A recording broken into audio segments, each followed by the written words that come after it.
The world of forensic DNA technology is ever growing. We hear it all the time. If you're watching our show, Dateline, or anything like that, they look back and go, 20 years ago, 10 years ago, we couldn't have done this. But now, sometimes the technology is undeniable and quite amazing as to where it is going. Here to discuss just that and where we've been and where we are going is one of my favorite guests to have on, Dan Krane, forensic scientist and professor. Dan, welcome. I recently saw an article the other day in one of the cases that we were talking about that is starting to hint at something I had never heard before: dust DNA. Now, sounds interesting. Sounds like, wow, if dust can contain our DNA, if we're just in entering a room or at a crime scene of some sort, that's an interesting fingerprint right there. And I'm curious how accurate can it be, and how is start me at the beginning. What is dust DNA? Because I got a lot of questions. All right. Well, it's good to talk with you, Tony. And I'll tell you, I think there's a whole bunch of layers here that we might want to peel back and Yeah. take a look. Because there's a bunch of different angles that might be interesting and relevant for this kind of conversation. Okay. Um, First, Mhm. this idea of testing DNA on dust, it's an offshoot of an idea of environmental DNA testing, or eDNA testing. And I think that really started to hit its stride during COVID of all things. Mhm. And what was turning out to be very helpful is monitoring what strains of COVID were in play within a particular apartment complex. For instance, you could look at the wastewater coming out of a building and say, oh, hey, look, they've got COVID. And not only do they have COVID, they have this new strain that might be best treated with whatever this particular vaccine. Um, and but people have been using environmental DNA even before that. It's just that those COVID tests really seemed to put it on the map in a big way. And these tests, these environmental DNA tests, or now, if you want to call them these dust DNA tests, they're really very good for uh, answering questions about presence or absence of something or other. They're not so good at answering questions about identification, about saying what specific person was present. So if you want to know if there were coyotes in a park, we can use these tests very effectively. But if you want to know which particular coyote was in the park, that's a different story. Um, and then moving on sort of to a second angle, or a second layer of this onion, is the reason that they're not so good for the purposes of identification is it's very hard. In fact, I think right now it's not possible to attach any sort of statistic to in the inclusion of somebody as a possible source of the DNA. Um, and it's ultimately, there's this sort of divergence going on within the field of forensic science. There's this increasing movement toward wanting to be able to put a statistic on everything, right? That's what the downfall of bullet lead comparison was. That was a big thing, for decades, but it stopped about 10 years ago because it wasn't possible to say how impressed somebody should be that a particular bullet had the same metal composition as a batch of bullets that was found in a person's house. And so there's this move toward wanting to put a statistic on everything, and yet there's also this push toward wanting to really become increasingly sensitive. Look at smaller and smaller quantities of material, and those two usually don't mesh well together. So I think that's what we're seeing here with this environmental DNA. Is it's premised, its foundation is this idea that these tests are really sensitive, but it's hobbled by the fact that you really can't say how impressed you should be if you found a person's a person had, because it cuts in a couple of ways. If you found that a person had a certain kind of dust on them, that might be something that you'd want to use to link them to a crime scene. But how do you attach a number to that? It's just that's the crux Mhm. of the problem ultimately. So I liked your analogy about if the coyotes were here, you can tell coyotes were there. I would assume it's kind of the same equation for people as well. If you were to test an environment, test a specific room, you could tell, well, humans were in here. Maybe Yes. not specifically which humans were in there, but humans were there. Does that mean that the DNA, the strands of DNA that exist in dust are not identifiable enough to a specific human being? Is there not enough um what word am I looking for? ID points on that type of DNA to get there, or do we not have the technology yet to identify something down to that microscopic of a level? Well, there's again, I think, two layers of problem here, Mhm. and you know, either one could put the kibosh on this, and the two together make it especially a problem. Uh, the DNA tests that we have today are incredibly sensitive. I mean, we're talking about generating DNA profiles from as little as a few picograms of DNA. And in English, a picogram is a trillionth of a gram, right? Just vanishingly small quantities of material. Uh, the sensitivity of the tests are pretty much already at their theoretical limit. It's hard to imagine what could be done to make them more sensitive than they currently are.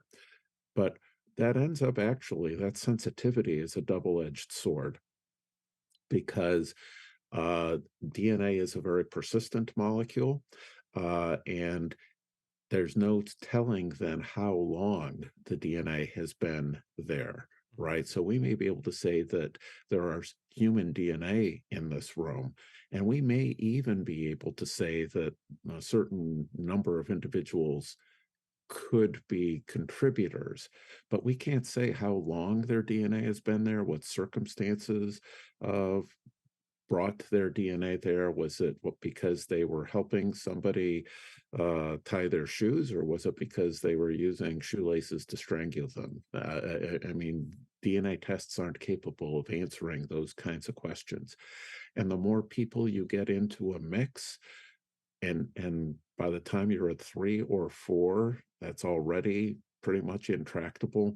The more people you have in a mix, the harder it is to determine who might be included or excluded as a possible contributor.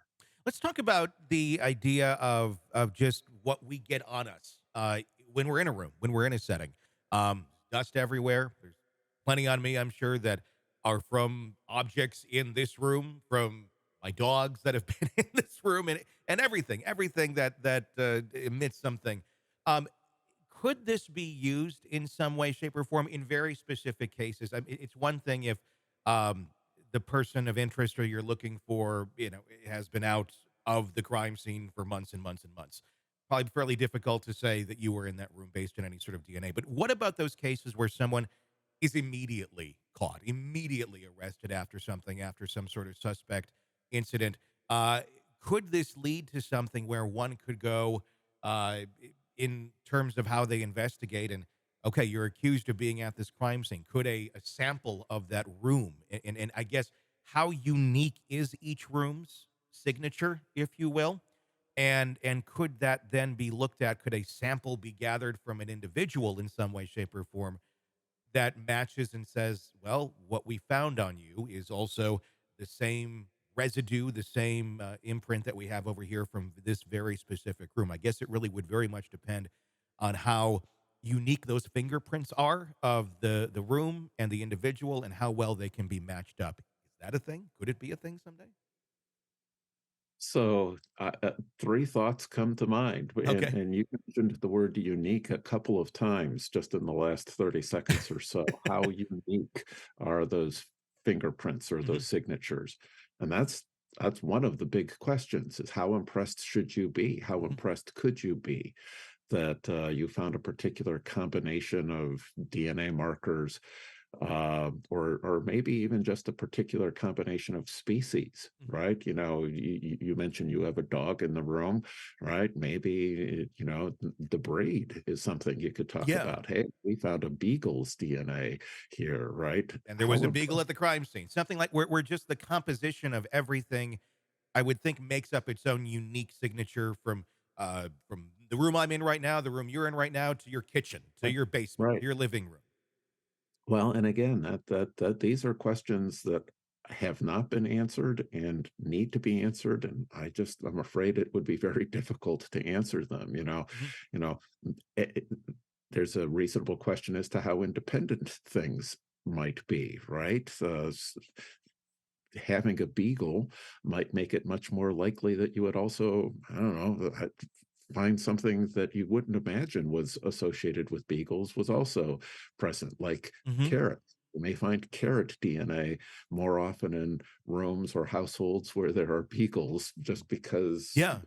there's some sort of coincidence that we didn't appreciate before. Yeah. And so how unique is an open question. It's a very difficult question to answer, and that's just one of the thoughts that comes to mind. Another is, again, concerns about the transferability and the persistence of DNA. When you're talking about trace amounts of DNA, dust, you could pick it up and carry it around, or somebody else could pick it up and carry it around, or the wind could literally pick it up and carry it around. So how the DNA got there, how long it has been there, are going to be important questions that ultimately are going to make this really hard to put any sort of statistical weight on. And that kind of brings me then to the third thought that comes to mind, and that is that, I think you understand that law enforcement can say pretty much anything that they like during an interrogation. Mhm. And so, in the end, I think that might be the most effective use of this kind of testing is for a detective to say to somebody in an interrogation room, it's like, look, we've done eDNA testing on you and on the crime scene, and we've found you're a perfect match for all sorts of things. We look to see what sort of dogs were present, what kind of vegetables were present, what sort of pollen Yeah. was present. And at every point, you match. Whether they can put a number on it or not, whether it's even true or not, a detective could use that perhaps to cajole or encourage somebody to be more forthcoming than they might have been otherwise. And so, in that setting, you don't need the science, you don't Yeah. need the statistics. And that, in the end, may be the best practical application of this kind of testing. How law enforcement generates investigative leads is one thing. How it is that evidence gets presented in court is another. Yeah. And if law enforcement wants to use this kind of testing for the purposes of generating investigative leads, more power to them. And there's no reason that they shouldn't.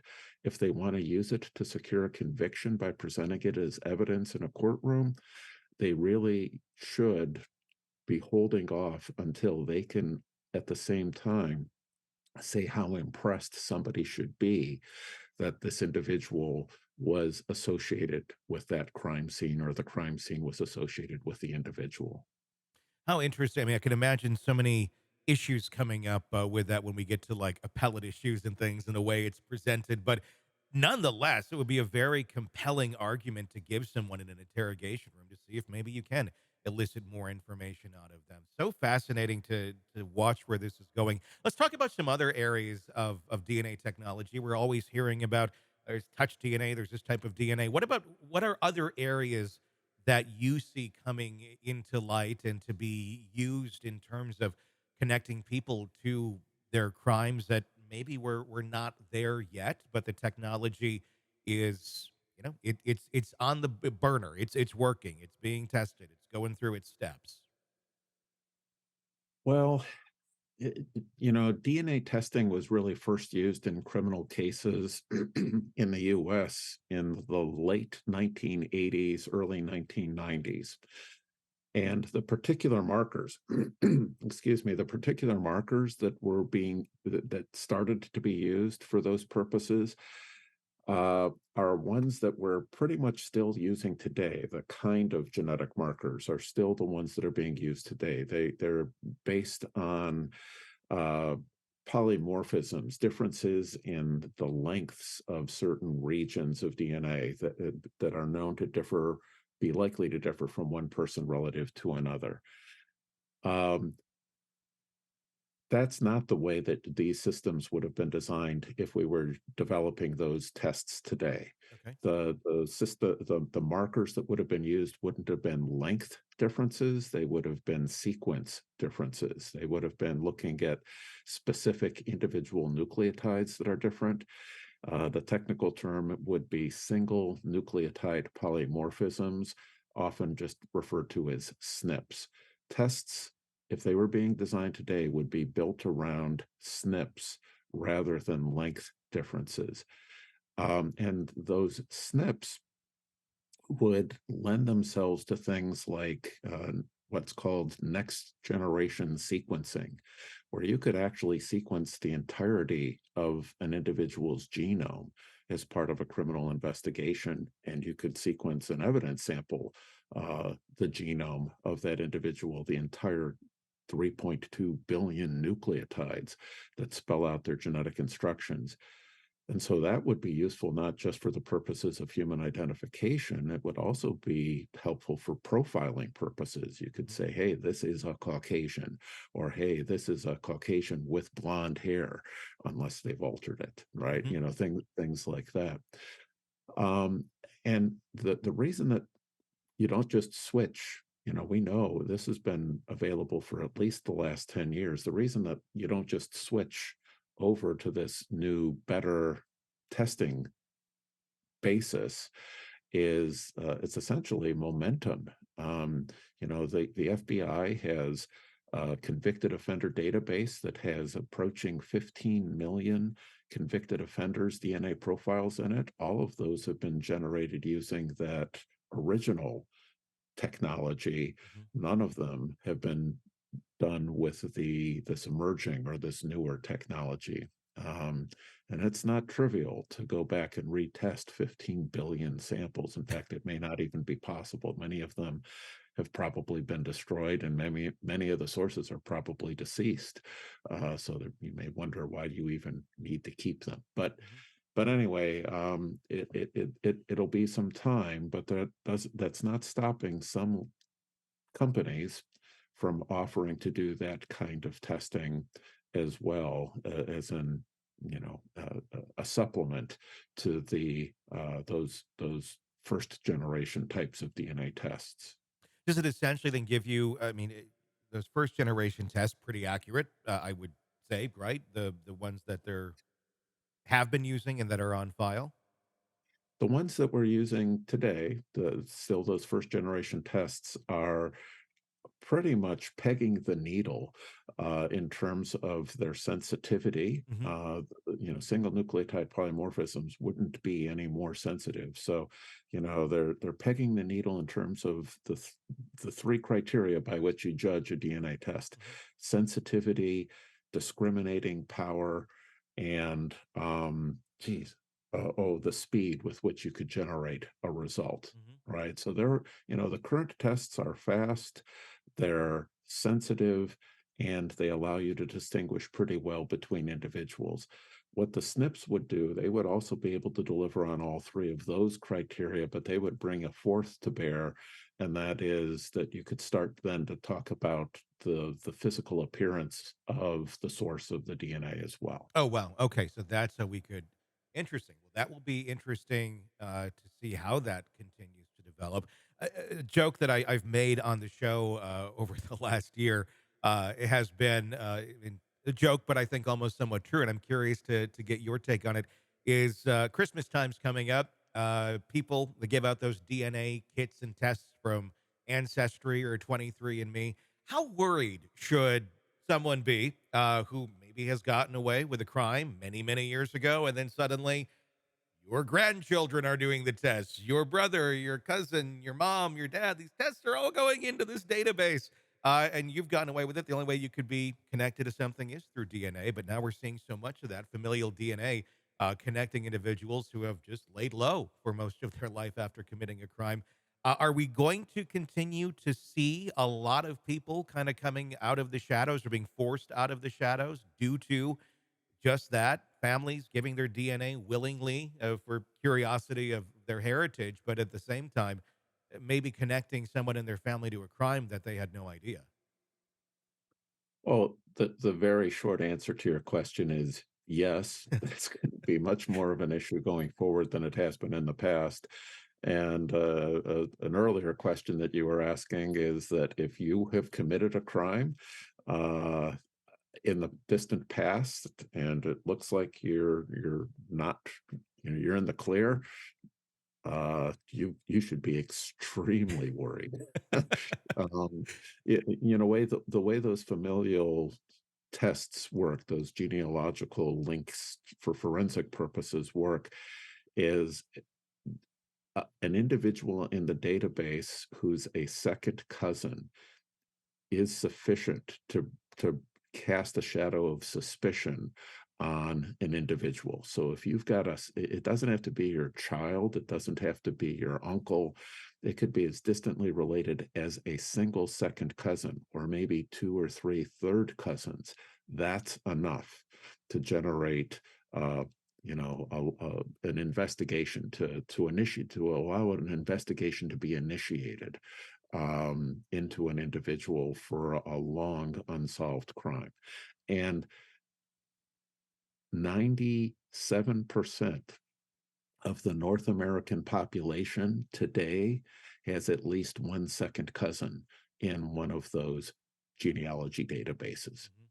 So almost everyone is already under that kind of genetic surveillance. Now, when it comes to investigating something like that, as of right now, does it take an investigator to have to reopen a case, take a look at a case, to then go and try and connect those dots, or is there something already in place out there where we have like the CODIS database, and then we have these private databases where it, AI essentially can connect the dots for you, going, "Hey, this really shows like there's a match here. Maybe somebody should look at it." Are we there yet, or is it still taking that investigator to go, "This is an old cold case. Let's see if there's anything new that matches DNA at this moment"? Today, it requires that investigator to reopen a case or to do some additional testing. And you know why? This is kind of ties us back to what we've just been talking about. Those genealogy tests are single nucleotide polymorphism based. Okay. And so the test results that they may have gotten from the 1990s or the early 2000s wouldn't lend themselves to those kinds of forensic genealogy tests. But if an investigator said, "Hey, look, I think we got a lot of DNA from this crime scene from 30 years ago. Let's do some single nucleotide polymorphism testing on it. Let's do some ancestry testing on it," uh, then that could well bear that's very likely to bear fruit. Wow. Wow. So essentially, the first step is buy a bunch of these kits, give them out at Christmas, and see who's like, "I'm good. I got one. I don't need it." Ah, The weird uncle in the corner, "No, I'm good. I'm not coming to Thanksgiving or any other holiday gathering ever again. In fact, I'm going to go live in a cabin in the woods going forward." or better yet, flee the country. Yeah, exactly. I've Suddenly, oh, decided that it's time for me to live in the yeah, Bahamas you said you were going to the game this weekend, not going to Vietnam. Like, yeah. Or maybe, you, if you buy all those kits and you give them to a family, you figure out who it is that's looking into countries that don't have extradition treaties with all the you got to United do is just States. look at the Google history and you're going to figure out who's done something bad at some That's point in right. time after handing out that gift. That's Dan, right. thank you so much for joining me. Always a pleasure. Always so interesting to hear all of this from your perspective. Thank you again so much. My pleasure. Hey, it's Tony Brueski. If you want more of our interview with our guests, be sure to check out our podcast, Hitting Killers with Tony Brueski. Just search that wherever you download podcasts and press subscribe. Also, you can check out our YouTube channel for the full video version of the interviews as well, under the same name, Hidden Killers with Tony Brueski. Check it out, subscribe, binge, and enjoy. Thanks for watching.